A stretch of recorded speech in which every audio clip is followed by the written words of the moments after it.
бабалар рухына тағзым ету, зиярат жасау ұлағатты ұрпақтың айбынын асырар абзал борышы, бұлжымас перзенттік парызы, алға апарар аманаттық адал ісі.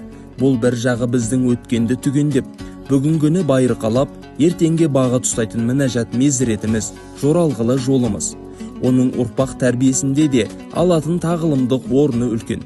Мұның үстіне халқымыз ертеден-ақ өлі риза болмай тірі байымайды деп, мәселенің туралығын айтып, туырлықты тұғырымызды белгілеп беріп кеткен.